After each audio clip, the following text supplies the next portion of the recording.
Bonjour à tous, on se retrouve pour une nouvelle vidéo Duel Commander. Donc aujourd'hui, vidéo un peu spéciale, on va pas commenter de match de BO.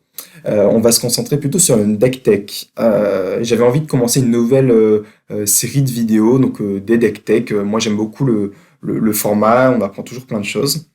Donc dans cette série de vidéos, on va pas se concentrer sur les decks qu'on a l'habitude de voir comme Aragon, Shimaru. Je veux dire, c'est toujours intéressant de voir les derniers ajouts, voir les changements qui ont été faits, mais dans l'ensemble, ça reste tout le temps les mêmes decks à deux trois cartes près et qu'on a déjà vu assez souvent pour à peu près connaître la liste de tête. C'est pour ça que moi, dans cette série de vidéos, je vais essayer de présenter des decks qu'on n'a pas l'habitude de voir, un peu plus spicy. Donc pour commencer cette série de vidéos, je vais commencer par mon propre deck, c'est celui que je connais le mieux. Puis je pense que je ferai dans la foulée le deuxième que j'ai créé, qui est Raton Naketon. Donc deux types de decks qui sont vraiment qu'on ne voit pas fréquemment, voire jamais, puisque bon, Kellan, c'est moi qui l'ai créé et personne d'autre à ma connaissance ne le joue. Et Raton, ils sont pas beaucoup sur la liste.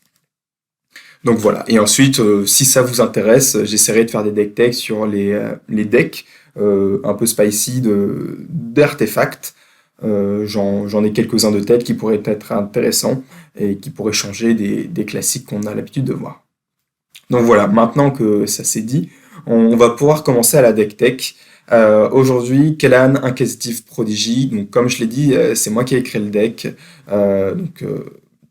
Pour ceux qui ne connaîtraient pas ce que fait le commandant, c'est un commandant simique pour 4 mana, 3-4 vol, vigilance, qui quand il attaque, on peut péter un Arthos, et si c'est le nôtre, on pioche une carte.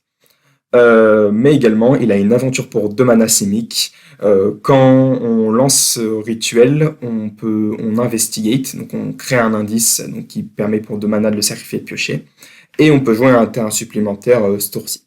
Alors pour ceux qui ne savent pas comment ça fonctionne, on peut faire l'aventure en premier, puis plus tard dans la partie, recast le commandant pour 4 mana, et du coup on aura fait 2 cartes en une.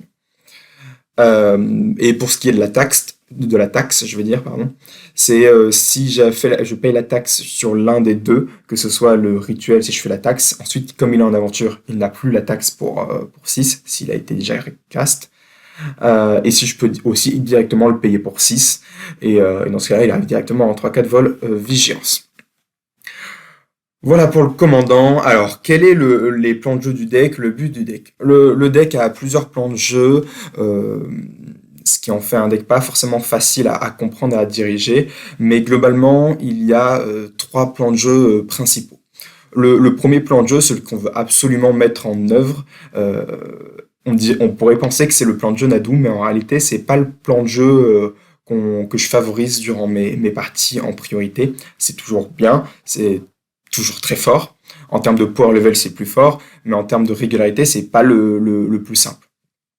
Du coup, le premier plan de jeu du deck, tout le but du deck, à la base, il a été conçu pour aller chercher une seule carte, une des cartes les plus puissantes du deck, ce n'est autre que Urza's Saga. Donc, Kellan Simic, avant d'être un deck Nadu, c'est avant tout un deck Urza's Saga. Donc, Urza's Saga, qui est un land qui fait des constructions et qui va chercher des artefacts à 1. Donc, comment on fait pour mettre en place ce plan de jeu? On a pas mal dans la liste de tutors land, notamment cet Elvish Reclaimer. On a également Sowing Mycospawn. On a des tutors tels que Analyse the Pollen quand on le collecte des unités ensuite, ou encore Traverselle de l'Unven Wild quand on a le délire. Et on a par exemple aussi Croprot, etc. etc. Sylvan's Crying qui est quelque part. Bref. Du coup, le but du jeu, c'est d'aller chercher Urza's Saga le plus possible dans toutes les games. Pourquoi? Parce que Urza's Saga, de base, ça met de la présence sur le board. Donc, on va faire des constructions, 1, 2, et on va pouvoir aller chercher un artefact à 1. Et généralement, c'est cet artefact à 1 qui va décider de l'orientation de notre partie. Donc comment ça se déroule? Globalement, on a ça comme artefact, on en a 4 à 1 plus 1 avec la puce. La puce, c'est quand on a besoin de détruire des parallaxes, par exemple, ou des artefacts bien relous qui seraient sur le board adverse, ou des enchantements. Pour les plans de jeu au cimetière, on a Ghost Vacuum, C'est plutôt punitif, par exemple contre Flash, contre Animator, c'est le plan de jeu qu'on prend. Mixton, ça c'est pour les plans de jeu créatureux. Alors Mixton, ça dit que les créatures de force 3 ou plus ne se dégagent pas. Donc quand on se fait un peu agresser par des 3-3, des 4-4, on pose une Mixton, par exemple par un Baroglyph par exemple, on pose une Mixton et d'un seul coup on dit à notre adversaire qu'il se détape pas ses créatures. Et ça nous permet de bien temporiser la partie, ce qui nous permettra d'accéder à nos différents autres plans de jeu. Ça, c'est pour les artefacts de hate. Sinon, les plans de jeu plus proactifs dans le pack avec Urza Saga, c'est Expedition Map ou Shuko. Expedition Map, ça nous permet de payer 2 mana, de le sacrifier, d'aller chercher un terrain. Et notamment, dans la decklist, nous jouons Echoing Deeps. Echoing Deeps qui dit qu'il peut arriver comme une copie d'un terrain dans notre cimetière. Le plan de jeu est donc très simple, c'est on va chercher la map, on la sacrifie, on land Echoing Deeps pour faire une copie de la Urza Saga. Et du coup, au tour d'après, on refera des constructs, redéconstructs, et ça nous permettra de re-switcher sur soit un plan de jeu défensif 8 avec Ghost Vacuum, Mixton, Puce, ou alors récupérer Shuko pour notre autre plan de jeu qui est Nadu. Ce plan de jeu là il est très très fort contre contrôle, ça nous permet de faire 2 Urza Saga qui ne passent pas par la pile, donc c'est très compliqué quand on est contrôle et qu'on a beaucoup de contre en main d'interagir avec ça. On peut faire des spot removal mais on n'a pas trop envie de le faire sur des constructs. Généralement pour un peu reset la game on est obligé de faire des Vras, mais les Vras faut qu'elles soient pas contrées parce qu'on joue quand même quelques contres dans la liste, on a Counter Spell, Lost Focus, Logic Not Days, ce genre de contres. Et dans le cas où c'est des Vras incontrables comme Supreme Verdict. La vérité, c'est que la plupart du temps, quand on fait des constructs en boucle avec Urza Saga doublé, en fait, la première Urza Saga, notamment, suffit pour tuer. Et du coup, il est obligé de la faire dans le spot où on est au milieu de notre deuxième Urza Saga. Quand on est en fin de tour, on va faire une construct. Mais du coup, il est un peu obligé de Vras avant, parce que s'il Vras pas tout de suite, il meurt au tour d'après. Et du coup, il est obligé de Vras à ce moment-là, généralement. Et donc, en fait, les constructs de la deuxième Urza Saga se font rarement toucher par les Vras.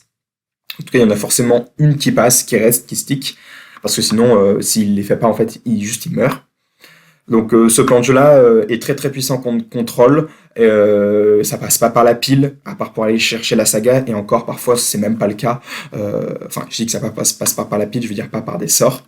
On a par exemple la caverne d'Urza qui peut aller chercher Urza Saga en fin de tour, et en fait si on fait Urza Saga dans Expedition Map et Concept Urza Saga, on n'a lancé aucun sort, et on a plein de menaces, des constructs très très fortes, sachant qu'on joue quand même quelques Arthos dans le pack. On n'en joue pas énormément, on pourrait croire que les constructs sont pas non plus immenses, mais en vérité on a toujours un petit artefact de hate qui va grossir nos constructs, et notre commandant fait un clou quand on le caste, donc ça aussi ça augmente les constructs. Donc généralement dans mes parties, j'arrive souvent à faire des constructs 4-4, 5-5, voire même 6-6, et une 6-6 pour 3 mana, ça reste très très décent, surtout qu'on en fait plusieurs.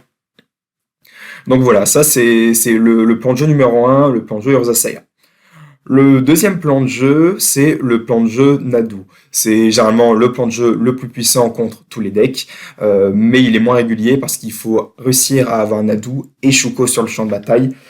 Nadu Shuko, pour ceux qui ne connaîtraient pas, ce qui m'étonnerait, mais je vais expliquer, quand on cible avec Shuko des créatures que l'on possède avec son équipement, enfin sa capacité d'équipement, on trigger la capacité de Nadu 2 fois par créature, on révèle la carte du système de bibliothèque, si c'est un land, on le met sur le champ de bataille, si c'est autre chose, on le met dans notre main. C'est bon, évidemment, Nadu, ça a été banni en général, c'est pas pour rien, c'est très très fort. Je vais pas dire le contraire. Il y a beaucoup de decks qui essayent de simplement tuer dans le tour avec Nadu, avec comment il s'appelle la créature là qui fait des 1 quand des lands arrivent, Nantuko, et avec des Final of Devastation. Moi dans le deck j'ai pas ça. Parce en réalité, Nadu, si tu pioches déjà 4-6 cartes et que tu as en paix de 2-3, t'as pas forcément besoin de tuer en spot. Je joue des contres, donc je peux juste passer le tour avec mon Counter Spell backup et potentiellement une Force of Will ou n'importe quel compte gratuit que j'ai chopé avec Nadu.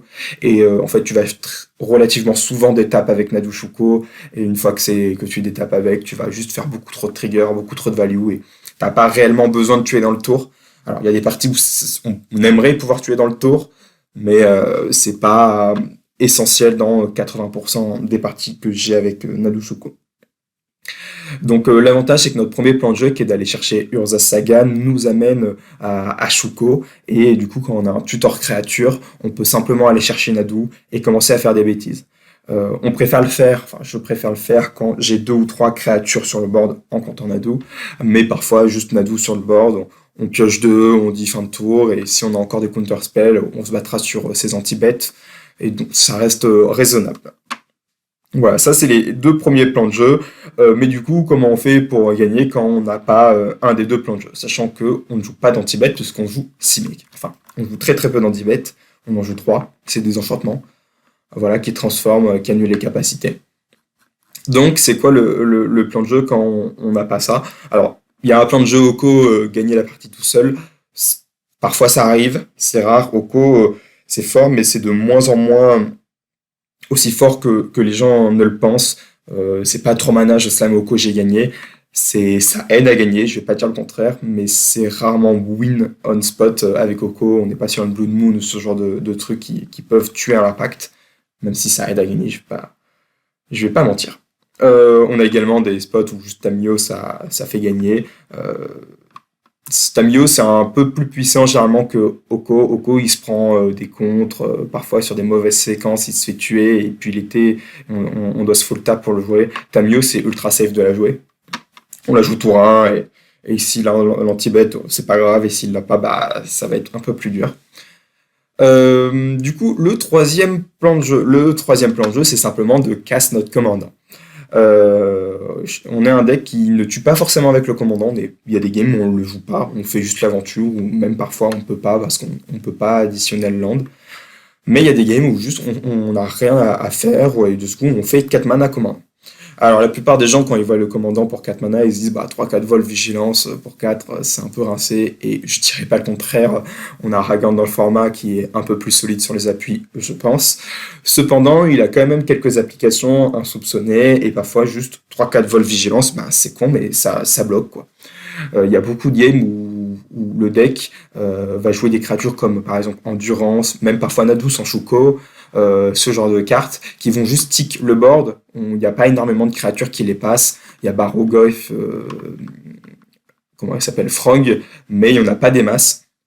Et du coup, parfois, même contre les decks aggro, on va juste tick le board avec nos grosses bêtes, nos 3-4 pour 3 à 4.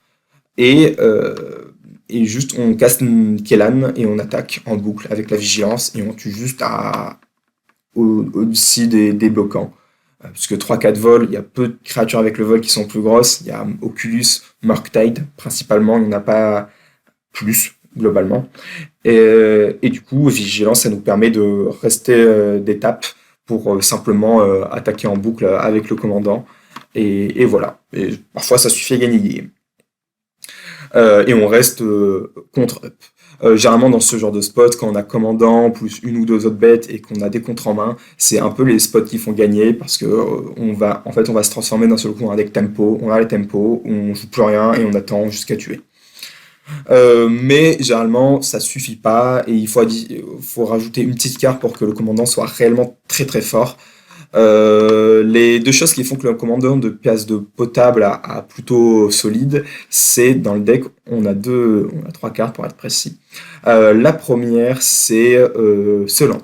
Seland, c'est un terrain artefact indestructible qui arrive engagé, donc c'est dommage, mais il nous fixe notre couleur. Et quand on attaque avec Kellan, on peut détruire nous-mêmes nos propres artefacts, et du coup on peut détruire notre land. Sauf qu'il est indestructible. Du coup on le détruit pas, et on pioche juste. Ce qui fait que en fait notre commandant il se transforme d'un seul coup en une Sphelune qui a vol vigilance et donc Sphelune qui pioche une carte quand elle attaque.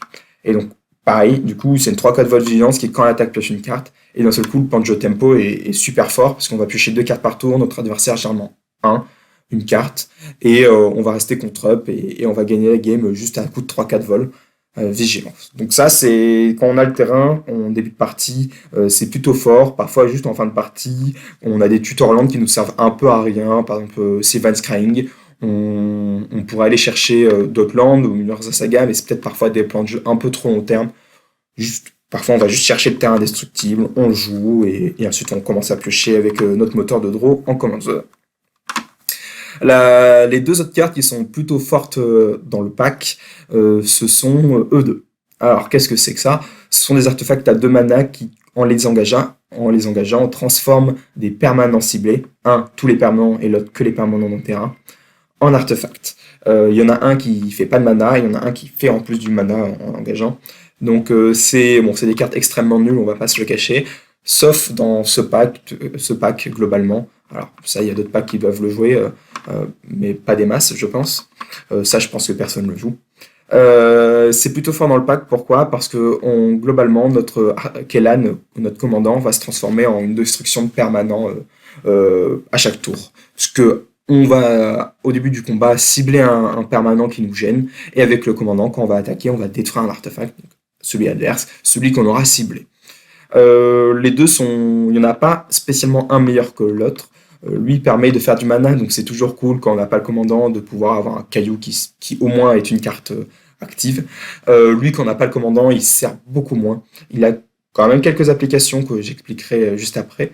Mais l'avantage de lui, c'est qu'il détruit aussi les landes. Donc il y a des spots où quand notre adversaire, il veut juste plus jouer parce qu'il se détruit un truc par tour, et ben on transforme ses landes et on commence à lui détruire un land par tour. Ça peut être des basiques, donc il n'est pas protégé de ça. Et généralement, les tours où quand ça commence à arriver, quand on commence à détruire un land, puis deux, puis trois, c'est généralement fin de partie. Ça arrive de temps en temps, et quand ça arrive, c'est généralement très très méchant. Voilà pour le commandant avec ses aspects secrets. Pour les cartes donc, que j'ai rajoutées pour le commandant, alors lui en plus d'être un caillou, donc lui c'est un caillou donc ça va, lui non. Ils ont quelques applications autres que du commandant. Par exemple, ils permettent de cibler des créatures à moi quand j'ai Nadu sur le board. Du coup, quand j'ai Nadu, ce sont des cantrips à chaque tour. Je pioche 2 cartes quand j'ai pas Choco par exemple. Ça m'arrive de juste avoir ça plus Nadu. Et du coup, je cible Nadu, je pioche une carte, c'est plutôt décent, hein, c'est 2 mana, je pioche une carte par tour de plus, c'est très très ok. D'ailleurs, on a Lightning Graves, un plan Nadu, je ne l'ai pas précisé, mais comme on le tuto beaucoup moins facilement, enfin pour être précis, on peut pas le tuto, il est juste là parce que juste commandant Linceuil, ça reste ok. Mais généralement c'est chouco. Et deuxième autre application, on a des Trestruiser artefacts enchantement en main deck. On a Outlanders, Liberator et Higher Eye Myth. Alors Myth, malheureusement, ça tue pas ça peut pas exiler des artefacts créatures ou des enchantements créatures. Mais parfois, on va juste cibler un terrain un peu relou ou juste provoquer un manque de terrain en ciblant avec l'autre artefact. Donc voilà avec quoi il se combine. Alors, je joue à Outland Liberator, je sais que ça fait pas mal débat quand je la joue, les gens se disent mais pourquoi tu joues ça? Surtout que la mécanique jour-nuit c'est un peu chiant. On a Chancrofleur qui est 3-2 avec un mode supplémentaire qui est de sacrifier pour proliférer. Le seul avantage à par exemple Chancroflore, c'est que au Daybone, quand il attaque, il détruit un artefact ou un enchantement. Et si vous avez suivi, quand j'ai ça ou ça me permet de faire un peu la même synergie qu'avec mon commandant.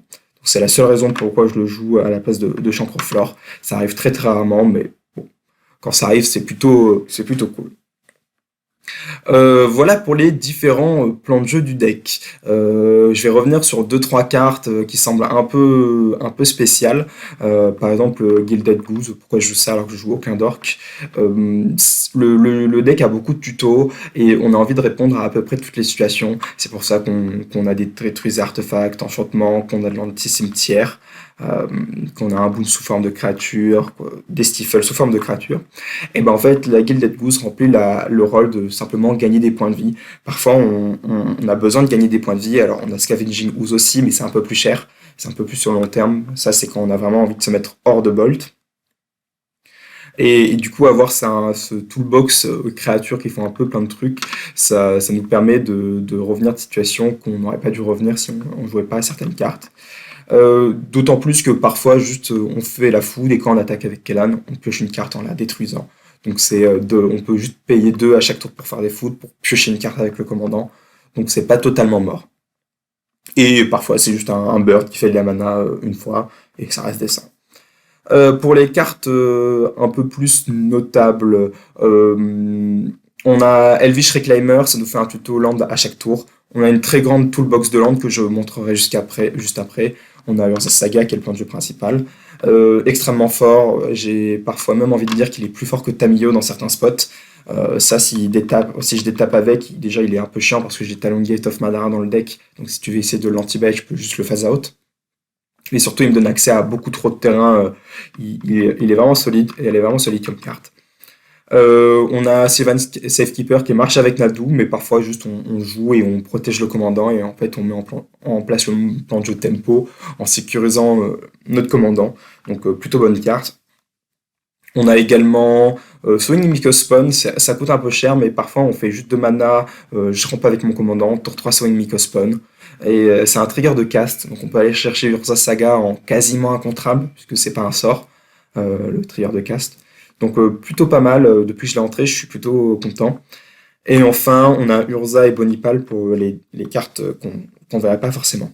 Donc Urza, c'est très très fort en fait. On pourrait se dire que j'ai pas assez d'artefacts, mais le truc c'est que je peux faire 2 mana, j'aventure avec mon commandant, du coup j'ai un indice, je lance supplémentaire, tour 3 Urza, et en fait je fais tour 3 Urza avec un indice et une construct, du coup je suis toujours counter spell backup.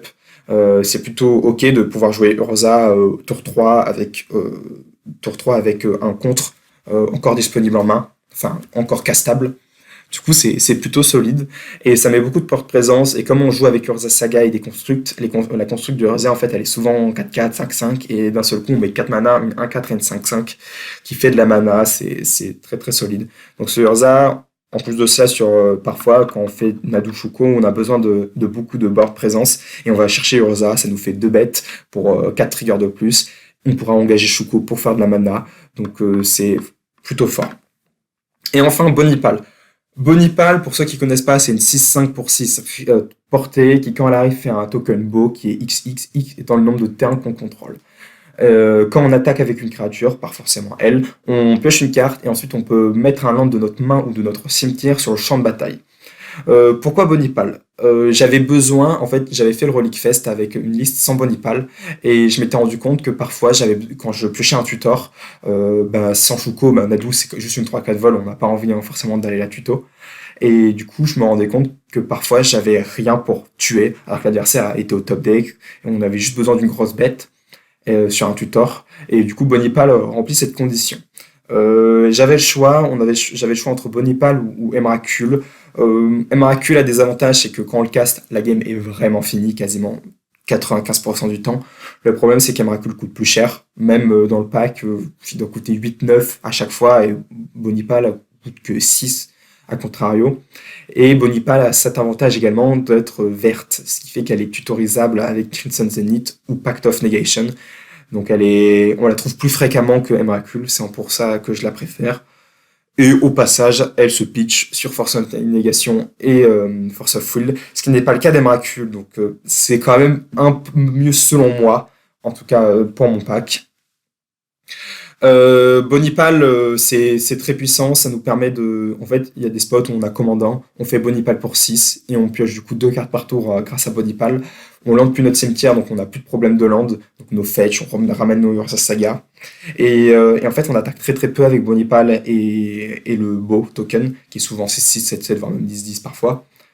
Juste, on les laisse des tapes, on attaque juste à la 3-4, et on dit, j'ai 2 murs quasiment infranchissables, et moi je vais t'attaquer au 3-4. Et quand on est sur le point de l'étal, on attaque évidemment avec les grosses bêtes. Mais ça stabilise vraiment bien la game contre aggro notamment. Quand on a un peu de mal en fin de partie, on fait Bonipal et d'un seul coup, on se sent un peu plus frais. Il se prend contre évidemment, mais bon, comme toute carte. Mais au moins, il se prend un peu moins bien à Tibet. Par exemple, on fait Bonipal, le Boni il peut se prendre Sword, mais du coup on a toujours Beau, ce qui fait qu'on a encore une 8-8 sur le board, ce qui est décent, on a payé 6 mana pour une 8-8. Et il y a pire comme 8-8 qui fait discard une carte adverse, il y a pire comme échange. Donc vraiment pas mal, c'est pas moi qui ai trouvé la tech, j'avais joué au Relic et c'était un mec qui me l'avait conseillé. Et du coup, en rentrant à la maison, je l'ai testé et j'ai trouvé ça plutôt solide. Ça remplissait une case dans le deck que je n'avais pas. Donc, très très content. Est-ce qu'il y a d'autres cartes notables? Ces petits tutos basiques qui, mine de rien, en fin de partie, vont chercher créatures ou terrain, n'importe lesquels. Donc, un en collectant des évidences et un en ayant le délire. Donc, pas tant que ça jouait, mais pourtant super fort. On est bien content Donc, ça, je l'ai joué à la place de... Normalement, je devrais jouer des basiques à la place. Mais moi, j'ai décidé de jouer ça. Et en fait, on est content. Au tour 1, on le fait ça, c'est pas grave, on va rien faire de plus au tour 1. Et en fin de partie, quand on les pioche, on est content d'avoir n'importe quelle carte de notre deck, quasiment. Donc plutôt cool. On joue quand même quelques contres, on a un peu de mal contre aggro, on a besoin de petites cartes pour les tenir en respect en début de partie. Et on a d'autres contres, quand on pioche beaucoup avec Nado, ce genre de choses, on a quand même de quoi tenir et pas mourir sur random cartes. Voilà. Autre chose notable, on a quelques anti-bêtes, c'est pas les meilleurs du monde, même si Unable to Scream commence de plus en plus à être joué. Il reste ok. Je teste celui-là, il coûte 2 mana, mais au moins il a flash, et c'est moins 5-0, et il perd toutes les capas. Alors sur certaines turn bet, comme par exemple Flash, bah, Flash reste une 1-6. Mais bon, dans le pack, comme on tue généralement à la volante avec Kellan, ou alors avec Nadu Shuko, mais on fait tellement de value qu'on s'en fout un peu, que c'est pas trop grave. Donc pour le moment, je teste, mais ça m'a l'air ok. Alors pour la toolbox terrain, et ensuite je parlerai des match-ups, on a évidemment Urza Saga qu'on va chercher en priorité. Comme autre land plutôt fort, on a Yavimaya Holo, donc pour un vert et on engage, on régénère une créature ciblée. Du coup, il y a des spots où on a Kellan, et en fait, on a ce land, et si l'adversaire n'a pas de double interaction, ou en tout cas une interaction exil, et ben notre Kellan est un peu immortel, ce qui fait que ça nous permet, en fin de partie, d'être plutôt confiant en notre Kellan qui survit grâce à ce land, c'est plutôt fort. On a quoi d'autre? Donc, on a Talon Gate of Manara, excellent land, qui permet de phase out. Ça a plein d'applications avec Elvish Reclaimer ou Crop Rotation, ça nous permet de phase out les bêtes pendant avant la phase d'attaque, ou à des moments clés pour éviter qu'ils partent en combo sur des trucs un peu relous. Vraiment trop bonne carte. Je la jouais pas avant, maintenant que je la joue, je sens la différence. Très très fort. Je crois que je dois la tuto une game sur 3 en général comme terrain, voire une game sur 2, donc c'est plutôt fort. Tectonic Age pour avoir de la hate de terrain, notamment contre les Azusa, on est content de la jouer. Vous verrez que je joue quand même pas mal de terrain color. On joue bicolore, donc ça reste ok. Et comme on n'est pas un deck ultra proactif, c'est décent. Mais il y a des fois où on va pas se le cacher, la mana base est un peu tendue. Shifting Moonland qui nous permet de copier des permanents au cimetière. Parfois Shuko est détruit ou Nadu et du coup on les copie pour repartir. Notable, on a le Boonsland. Le Boonsland qui nous permet, par exemple, avec Elvish Reclaimer, de faire du CA. On fait autour de 2 mana, chaque fait un land. Je vais chercher mon Boonsland, récupère mon land en main. Et du coup, j'ai toujours 2 mana sur le board autour d'eux. Juste, j'ai récupéré un land en main. Donc, c'est plutôt pas mal. Ça me permet également de récupérer des lands importants comme Talon Gate of Madara ou Tolaria West qu'on peut transmute pour aller chercher une carte à 0. Ça, c'est un land tap, mais souvent, en fin de partie, on fait 3 mana, je transmute. Je vais chercher une Urza Saga, je vais chercher Talon Gate of Madara, Shifting Moonland, ce genre de choses. Et parfois, on joue également Pacte dans le deck, Pacte qui coûte 0, donc on peut aller chercher Pacte sur ce talon, sur cette Tolaria West. Donc c'est plutôt pas mal. Pour tenir aggro, on a Maezovit qui est plutôt fort. Il y a des setups où on a Oko, Maezovit, et d'un seul coup, on devient quasiment unreachable. C'est plutôt fort. Quoi d'autre comme land utilitaire? Lui, je l'ai rentré il y a pas si longtemps. C'est un land qui, quand il arrive, exile 3 cartes d'un cimetière. En fait, bon, il arrive engagé, il fait pas de couleur, c'est un peu le truc, c'est que je me suis rendu compte sur plusieurs games que j'avais des tutors land. L'adversaire essayait de faire des trucs avec son cimetière, sauf que j'avais pas de land qui exilait cimetière. Et comme je peux pas jouer Bojuka Bog parce que je joue pas noir. Du coup, j'ai rentré celui-là. Je l'ai testé un peu et pour l'instant, il m'a pas déçu. Il a enlevé 2-3 trucs dans des cimetières à des moments importants. Donc, plutôt satisfait pour le moment. Et enfin, pas grand chose de plus. Si je teste ce land, je pense que c'est nul, mais je trouve ça marrant pour le moment. Je le laisse. C'est un land tap qui fait du vert. Et quand une créature arrive sous notre contrôle, on n'est pas obligé, déplacer le marqueur qu'on lui a mis dessus, sur le land, sur la créature. Donc j'ai envie de tester, je pense que ça restera pas, mais pour le truc marrant d'avoir un commandant 4-5 au lieu de 3-4, ça peut être un peu rigolo. Voilà, à part ça, pas grand chose de plus en termes d'interaction ou autre. J'ai expliqué globalement le principe du deck.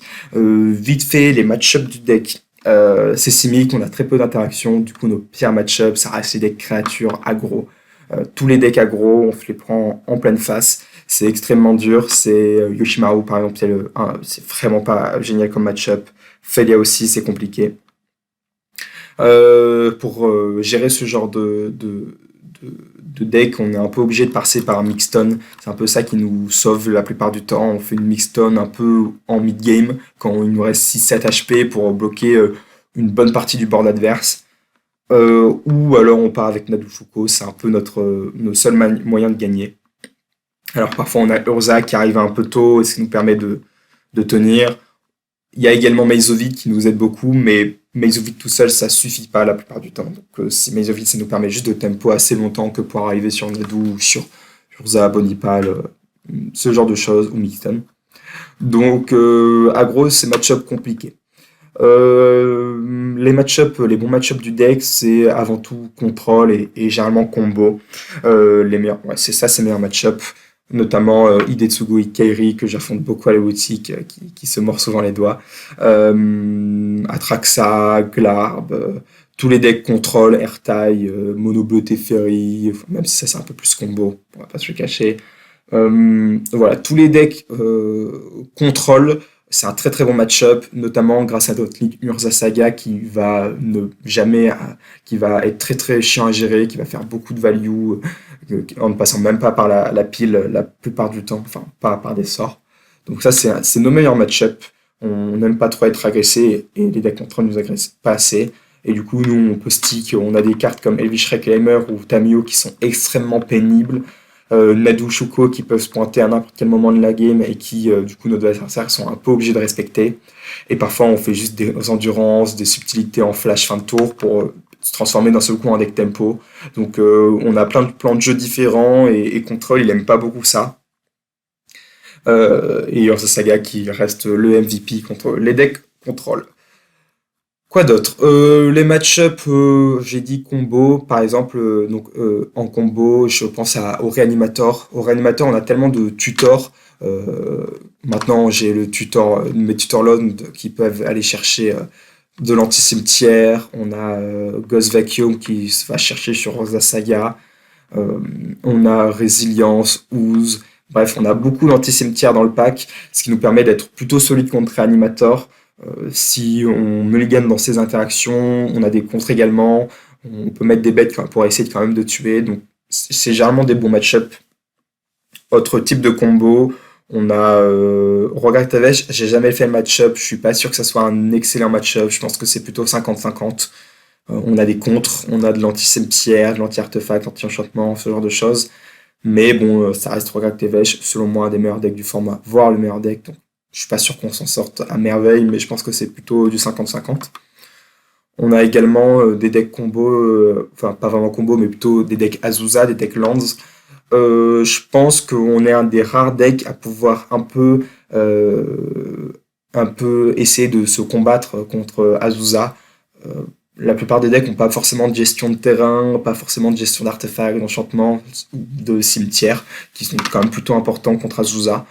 Nous, c'est pas le cas. On est plutôt prêt contre ça. On a de l'anti-terrain avec Technonid Age. On a de l'anti-artefact, enchantement, anti-grave. Et du coup, Azusa, c'est pas notre pire match-up. Je pense que selon mon ressenti personnel, ça doit être du 55-60% pour nous contre 40. Il y a quand même des sorties d'Azusa qui sont compliquées à gérer, notamment Azusa tour 2, quand il a des Halflings, ce genre de choses, et qu'on peut pas interagir avec Azusa.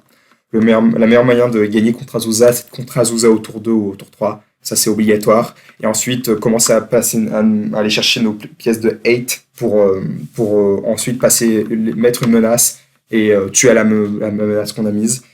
Et un peu disrupter tous ces plans de jeu à travers nos différentes pièces de hate.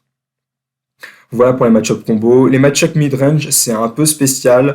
Je pense qu'on est plutôt ok, mais ça dépend le type de mid-range. Par exemple, Slime Foot, c'est pas notre meilleur match-up. Le problème de Slime Foot, c'est quand il fait Slime Foot tour 2. Si on n'a pas de contre, on n'a pas perdu, mais on est très très mal. On est obligé d'aller chercher une Mixton en panique parce que sinon Slime Foot va nous grind. Sinon, à part Slime Foot tour 2, et on est plutôt pas mal dans mid-range. On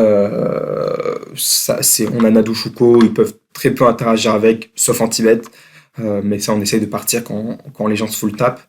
Et on a quelques plays qui sont plutôt pas mal contre midrange. Urza Bonipal, ça calme des ardeurs. Et voilà, globalement. Sinon, à part ça, pas grand chose de plus. On joue tous les meilleurs contre, évidemment, Force of Will, tout ça. Misdirection qui est pas tant que ça jouait, mais qui est super utile. Surtout que nous, on joue pas beaucoup anti-bet, donc si on peut voler sur notre adversaire, on est plutôt content.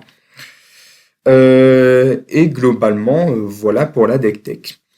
Donc voilà, Kellan, un deck que j'ai conçu vraiment particulier, pas facile à jouer, on a beaucoup de tutors, pas du tout d'anti-bet, donc la moindre pet qui stick sur le board, c'est un problème à long terme. Je pense notamment à Slot Pride, qui est une des pires bêtes à avoir résoudre en face, Esper Sentinelle, euh, Frog, ça c'est vraiment les bêtes qu'on veut vraiment pas voir. À contrario, il y a des bêtes où on s'en fiche un peu plus, comme Mother, Giver, c'est pas très grave, ça met pas de pression, et comme on n'a pas d'anti-bet, enfin très très peu, généralement ça nous dérange pas trop. Mais oui, il y a quand même des plays où on n'est pas content de voir. Tamio également qu'on veut pas voir en face, même si ça met moins de pression, mais ça reste beaucoup trop de value. Mais bon, il n'y a pas beaucoup de. J'en croise pas beaucoup des Tamio en face, donc pour moi ça me va. Voilà. J'espère que cette deck tech vous aura plu, que que vous avez compris quelques trucs intéressants, que vous avez trouvé ça cool. N'hésitez pas à me donner des commentaires, c'est la première fois que je me prête à ce genre d'exercice, et en espérant que ça vous aura plu, et je vous souhaite à tous une bonne journée.